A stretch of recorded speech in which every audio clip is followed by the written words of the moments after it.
Okay. So we are talking about whatever the milks varieties of milk present in market. The main difference of these varieties or different types of milk is the difference of amount of fat. Okay.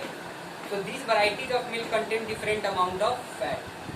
Sometimes the solid particle in the liquid are very small and the particles through the filter paper is such that the particles or filtration technique cannot be used to separation.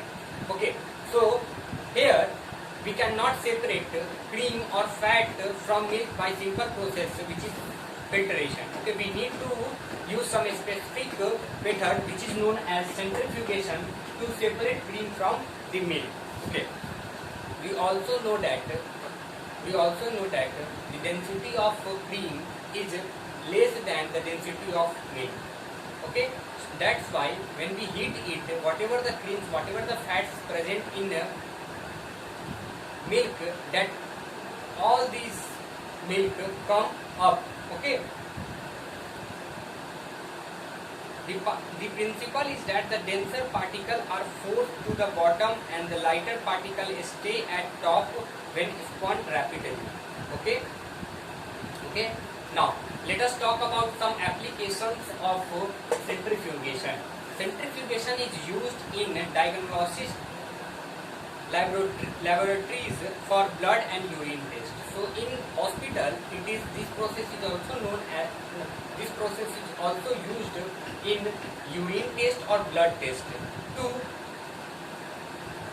separate the components of urine and the components of blood. Whatever the components present in blood and urine, we just separate it by the process of centrifugation. Okay, and then we take data which one is getting low and which one getting high. Now it is used in a dairy and a home to separate butter from the milk, and it is also used in a washing machine to remove water from wet cloths. So these are the applications of centrifugation. Okay, let us proceed to the another topic, another question, which is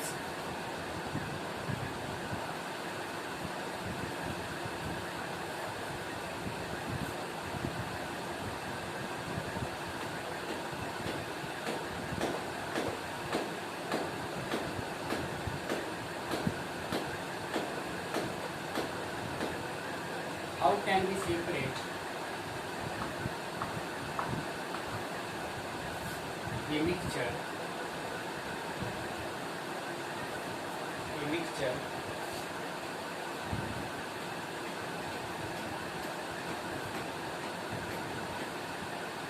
of two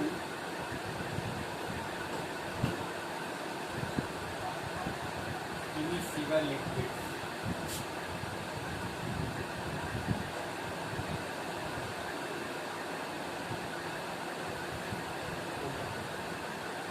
Let us see. Just you need to focus on figure 2.6. Figure 2.6. How we put immiscible liquid into a separating funnel. Okay. So first we need to explain what is immiscible liquids. A liquid in which a solution in which whatever the particles, whatever the two things are present in it, they cannot dissolve into it.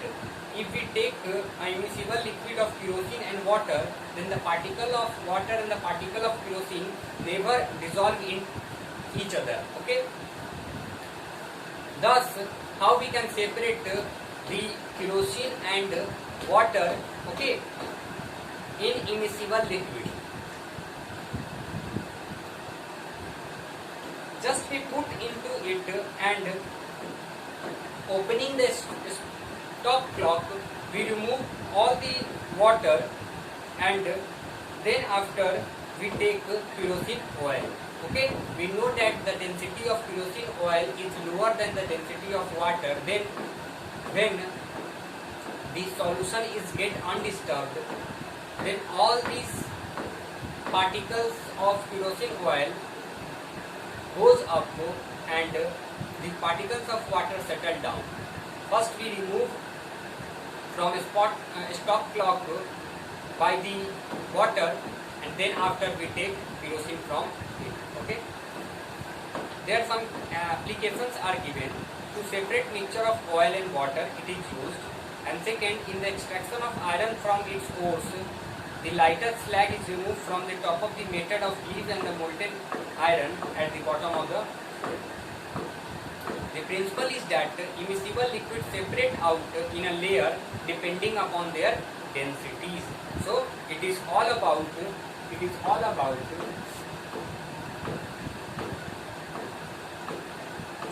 densities.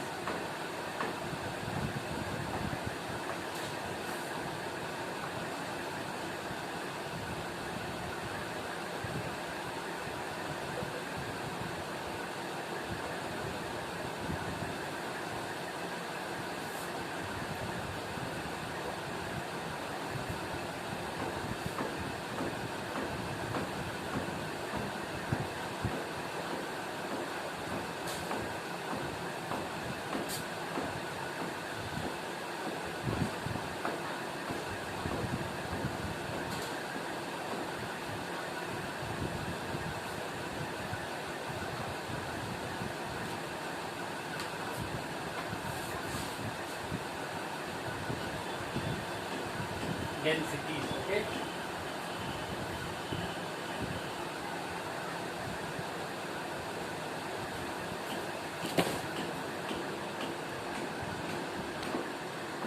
Let us talk about another question.